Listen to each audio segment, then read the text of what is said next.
Alright, so I decided to make this video because I like to look at other people's deck profiles for windups, and I've noticed that a lot of people have been running cards that I don't think are good enough to be run in a windup deck.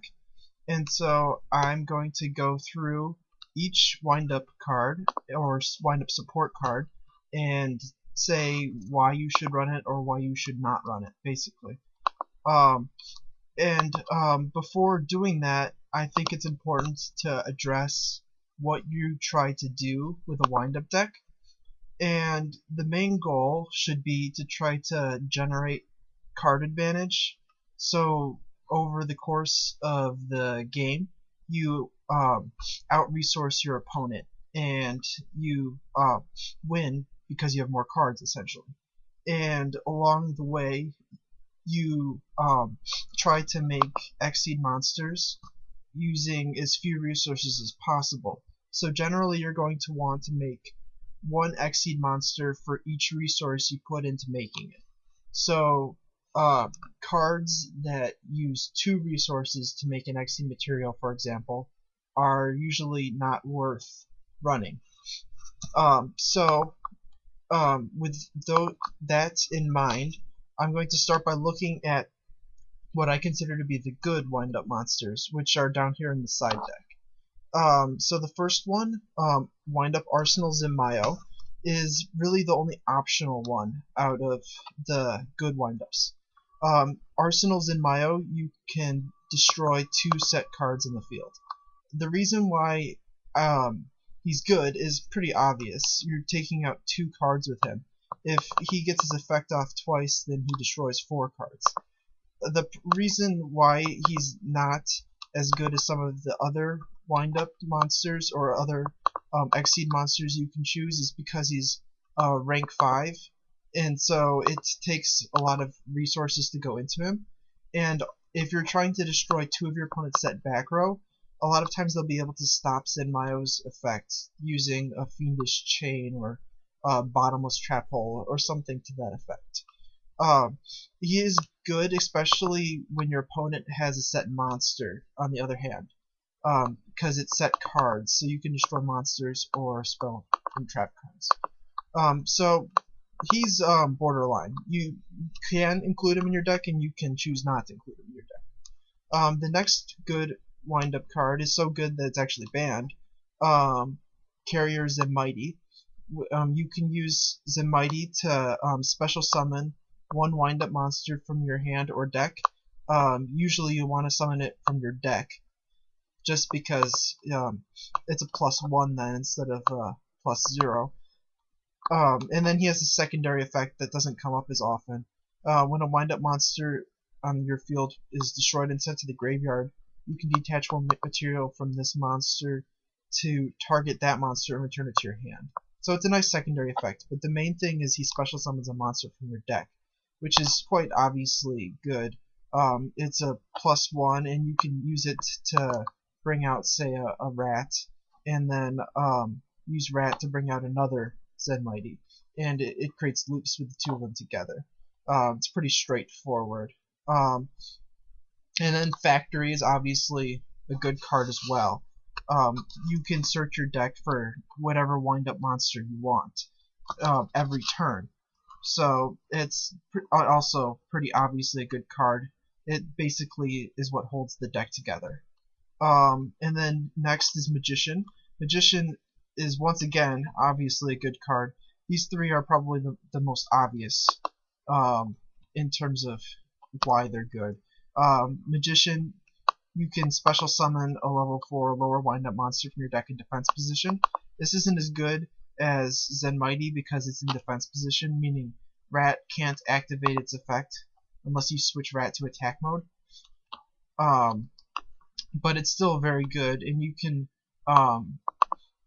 bring Magician back multiple times using Rat or Levier to get his effect multiple times, and you can also banish him with Rabbit to reuse his effect on the next turn, and he just generate lots of card advantage through Magician. Then the next good monster is Rabbit. Rabbit is one of the best standalone monsters in the deck. You can splash Rabbit into decks that aren't wind-up based. Um, his effect basically makes it so your opponent has to use 2 cards to destroy him. They have to try to destroy him and then use an effect negation on Rabbit's in response to Rabbit's activation of its effect. So either your opponent can't kill Rabbit, or they have to waste resources to try to kill it. And that's just by itself. Together with your other windups, you can banish a rat or a magician to reuse it next turn and to get their effects off multiple times. And Rabbit is also the easiest way to trigger Factory to get your free searches. The next good windup is Rat. Rat is in the same boat as these earlier cards, as just being a pretty obviously good card. You just switch Rat to defense position, and then you special summon a wind-up monster from your graveyard in defense mode. So this is another +1 effect, and you can use Rat to easily 1-for-1 into a rank 3 or even potentially a rank 4 Exceed monster.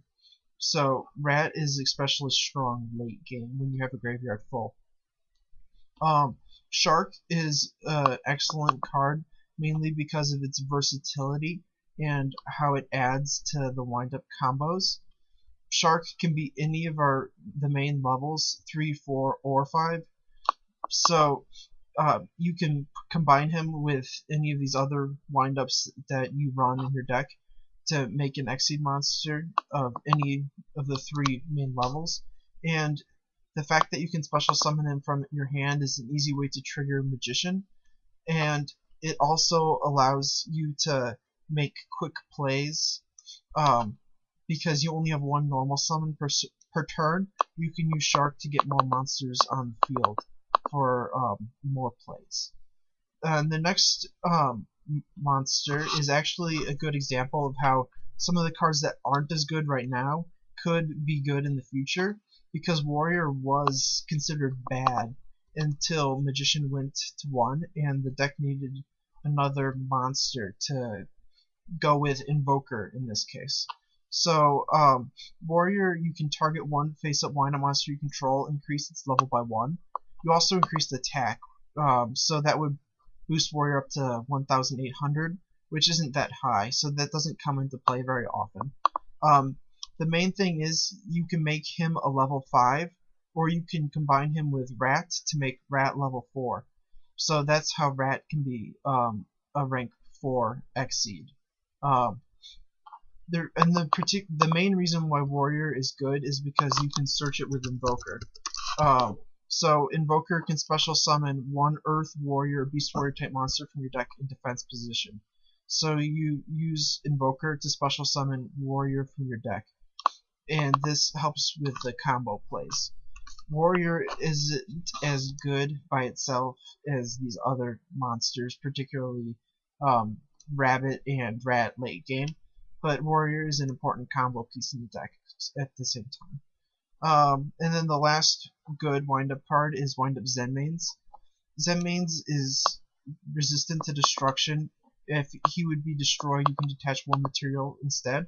He's not as good as a equipped Engineer or Fortune Tune in terms of resisting destruction, but he does have the added benefit of triggering Factory because he's a wind-up monster, and he also has the effect where during your end phase, if you detach the material from him for his effect, then you get to target 1 card on the field and destroy it. So he's one of the few rank 3s that can just destroy 1 card on the field regardless of what it is, which is very useful to have. And so these are the good wind-up cards that you want to be playing. And then I'll go through the wind-up cards that I view as subpar and why I think you should not run them. So the first one is the Legendary Wind-Up Key. This card is actually really bad. When you activate this, you change all wind-up monsters you control to face-down defense position. So the idea of this card is it resets your monsters so you can use their effects again. The problem is it doesn't flip them back face up, so you have to wait till the next turn to flip them face up and then use their effects. So it's really slow.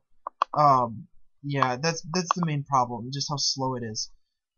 You're also It's a quick play, so you could potentially play it on your opponent's turn and then have them ready to flip up on your turn, but you don't usually have your monsters sitting on the field because you want to try to convert them into Xseed materials if they're magician, rat, shark, or warrior.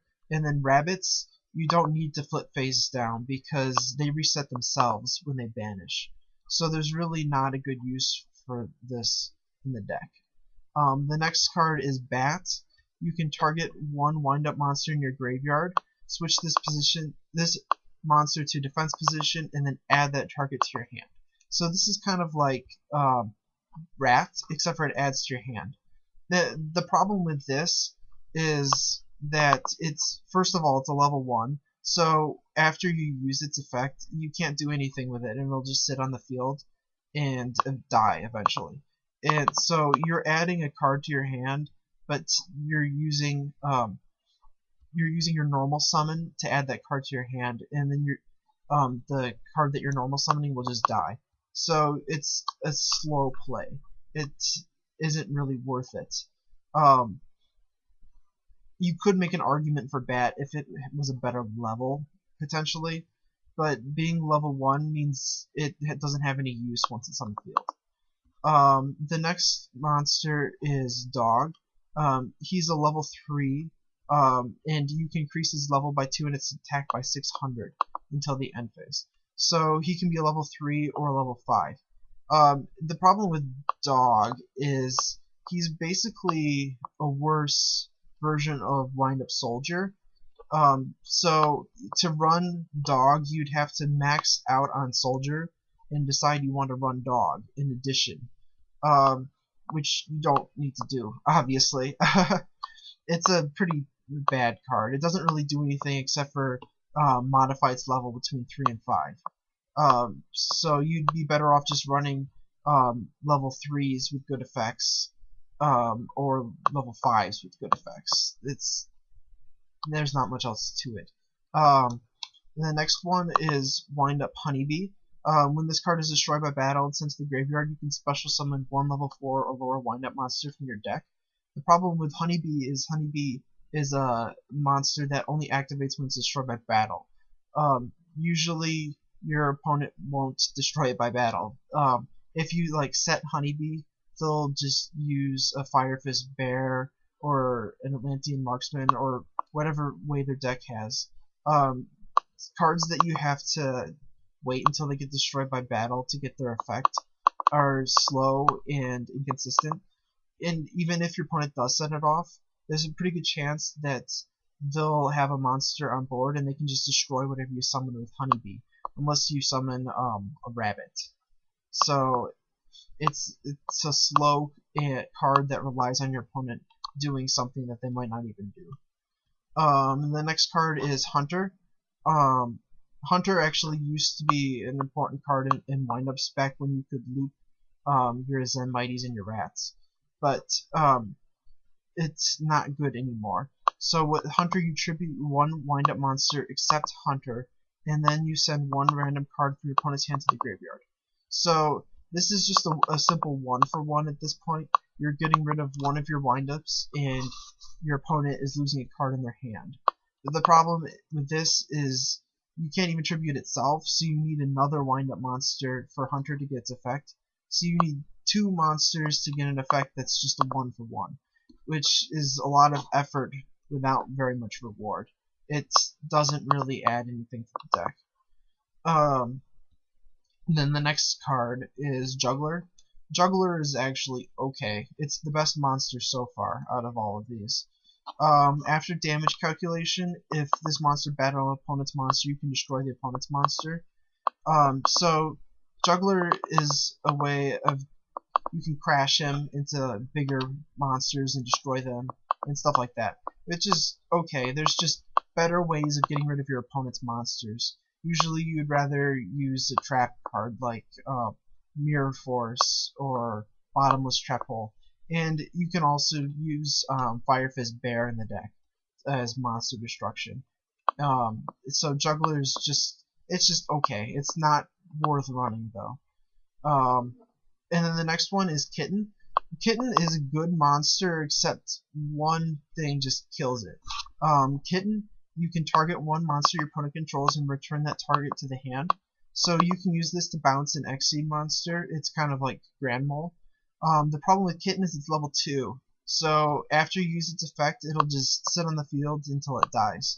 So there's no use for it once it's out there. Kitten is actually really useful in beast decks. They use this now with that new card. I can't think of what it's called, but it special summons Obedient School. It special summons beast monsters from your deck. There. Obedient School. It special summons level 2 or lower beast type monsters from your deck. So you can special summon Kitten and then bounce one of your opponent's monsters to the hand. So it's a good card, it just doesn't fit in windups, basically. And then the next one is Wind-Up Knight. So when face-up wind-up monster is targeted for an attack, you can negate the attack. That's an okay effect, but you'd rather use a more permanent way of stopping your opponent from attacking, to be honest. Something like Mirror Force would be better. He does have an 1800 body combined with the negation effect, but the problem is that's not even as big as Soldier. So this is another case of this card is just clearly weaker than Soldier. So you wouldn't want to run this unless you were already maxing out on Soldier and you decided you needed more beat sticks for whatever reason. And then the next card is Wind Up Snail, and this is the worst wind-up monster by far. This monster is terrible. Once per turn during your main phase, you can target one set card on the field, return that target to the hand. So this can only return set cards to the hand. So it can't return Xseed monsters, stuff that you would actually gain from returning to the hand. It'll just set your opponent back a turn by returning like a torrential tribute or something, which they can just set again next turn anyways.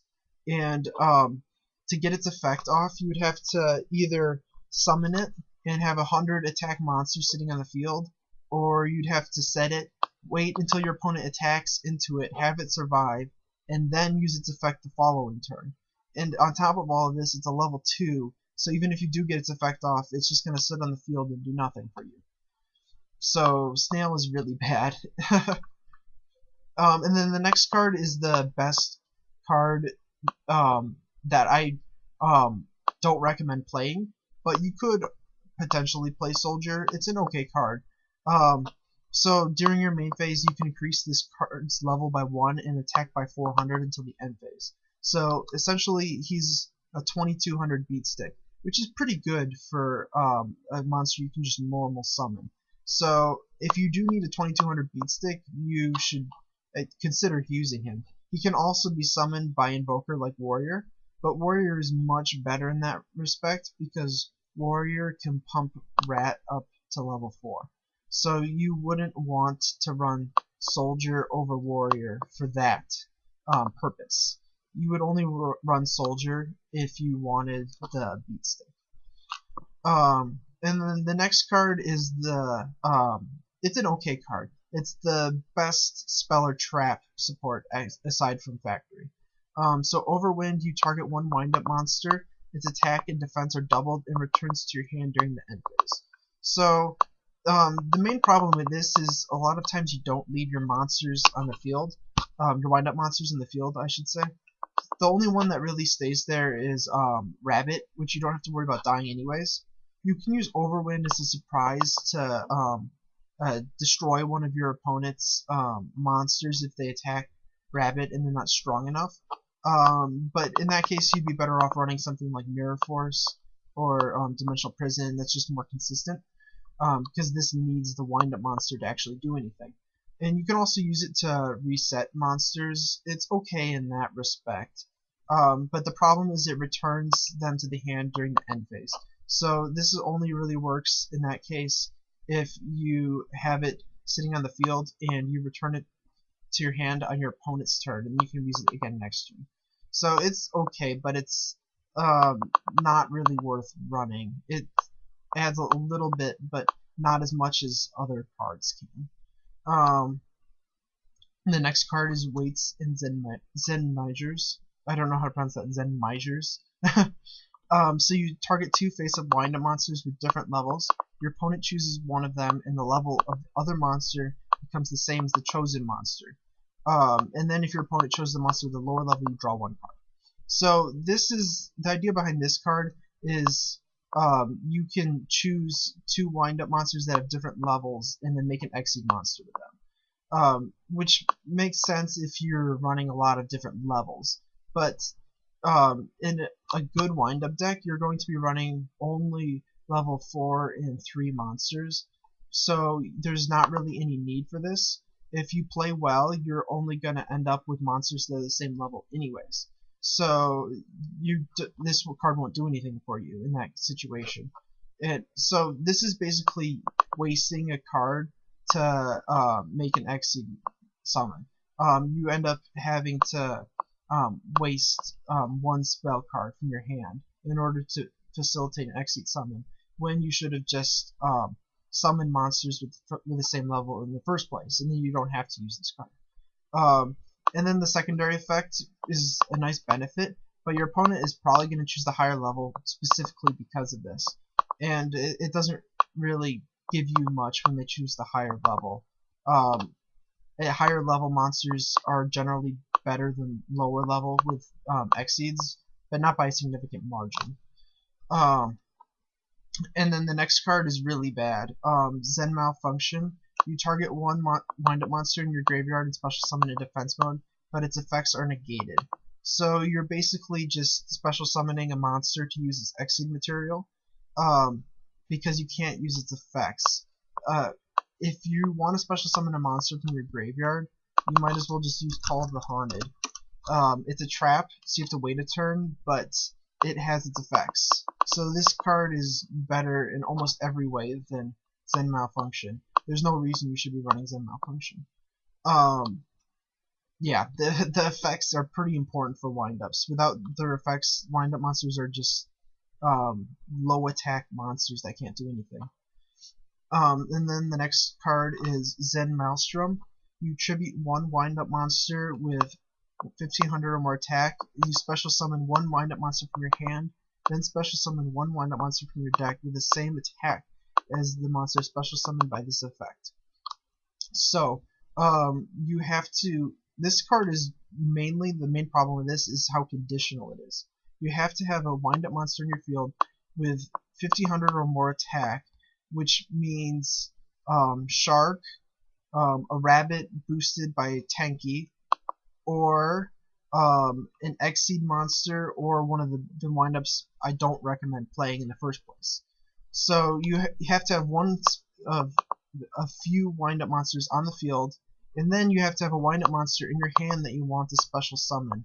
And then you get to summon a monster from your deck with the same attack, which would mean either the same monster or just a rat / magician, depending on which one you have in your hand. So a lot goes into making this work. It's a very conditional card, and to get it to work anyways, even if you do have the right conditions, you have to use this and a monster on the field, and all you get in return is 1 monster from your deck, because the monster in your hand you already have. If it's on your hand or on the field, doesn't make much difference, to be honest. So it's -1 in card economy, unless the monster you're pulling is a magician or a rabbit or rat that can get its effect, in which case you just break even after all the trouble that you went through. And then the last main deck card is Zen March. They like to do the MAI, so I don't know how to pronounce those. So this card, you target one level 4 lower wind-up monster you control, return that to its hand, and special summon one wind-up monster with the same level as the return monster. So this card is also pretty bad. It's another way of resetting monsters, which they have a lot of. This, and this are all different ways to reset the wind-up monster effects. The problem with the resetting concept is that you just use the monsters as XP materials after they've used their effects, so you don't need to reset them. And this card in particular, it's just a straight up -1, because you send one to your hand and special summon a different wind-up monster, and then you lose this card. So you're just losing a card to do nothing, pretty much, because it doesn't matter if you reset the effects if you just use them as XP materials. And then the last card that I don't recommend running is Wind-Up Zenmains. Not Wind-Up Zenmains, he's good. I meant Wind-Up Zenmeister. So Zenmeister is actually decent in other decks besides wind-ups. He doesn't have much use in wind-ups at all.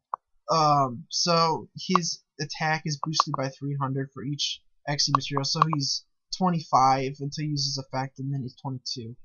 And then once per turn, you can detach one XP material from this to target one monster you control and change it to face-down defense position, and then during end phase it switches to attack mode. So this is another way of resetting effects. So the idea is to flip, say, like a rat face down, and then it flips it back up during the end phase, and then next turn you can use its effect again. The problem is your monster's not going to survive until next turn if you wait till the end phase to flip it up. And if you don't wait till the end phase, you have to use something like Photon Papilloperative to flip it face up. Down here, to flip it to attack position. But then you have 2 rank 4s in the field already. You should already be winning. You don't really need to be going out of your way to try to reuse effects in that manner. And he doesn't do much for you on the field. If you can summon a rank 4, then you can summon something much better like a Silent Honor Arc, or even a Diamond Direwolf would be a lot better than this. So yeah, so hopefully after watching this video you can get some ideas about why some wind-up cards are worth running and why some aren't. And hopefully this will help you with your deck building and help you as improve as a wind-up player. And if you like this video, be sure to check out some of my other videos. I have videos of me playing the deck wind-ups, and be sure to subscribe.